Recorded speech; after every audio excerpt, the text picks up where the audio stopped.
to kill up my 2 girls! You fucking whore! 1, No! 2, do it!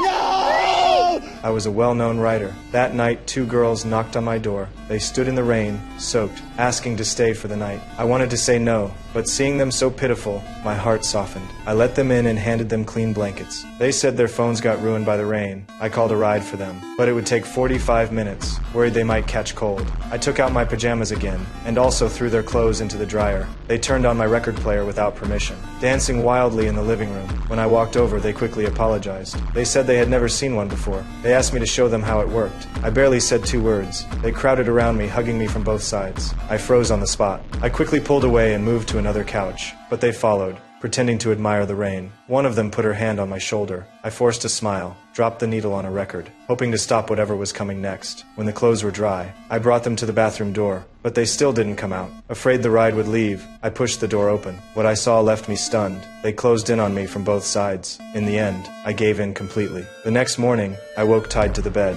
One girl walked in wearing a uniform. I panicked, begging her to stop, but she had no intention of letting me go. She slapped me again and again. She forced me into closeness I never wanted. And just like that, I endured the whole night. When she finally left, I quickly broke free from the restraints. I staggered to the living room. I grabbed the other girl by the throat, but she stabbed my shoulder with a fork, twisting hard. The pain knocked me out cold. When I woke up again, I was tied up even tighter. They also played a perverted game with me. This is fucking sick. Wrong answer. Fuck!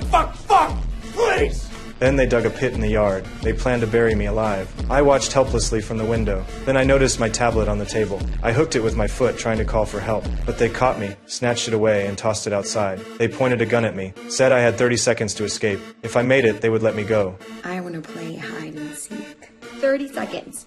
Only inside the house. You leave the house, I shoot. Bullshit. 30 seconds. Go! I bolted to the kitchen, grabbed a knife. But in the garden, I tripped and fell. They raised the gun. I screamed for help in despair. At sunrise, they dragged me out, threw me into the pit, shoveling dirt over me, until only my head was above the ground. They shoved a phone in my face, forcing me to confess to my wife. I pretended to agree, then shouted for her to call the police. They were furious. They covered my mouth. She grabbed a rock, threatening me. I shook with fear, but I refused to give in. 1, No! 2, do it! No! Said they had played enough, and walked away to hunt for their next victim. I thought the nightmare was finally over, but they came back again. They posted last night's video online using my account. They placed the phone right in front of me. The video went viral in seconds. I struggled to reach out and turn off the video, but I accidentally knocked the phone over. Finally, I even gave a like. At that moment, I was completely broken.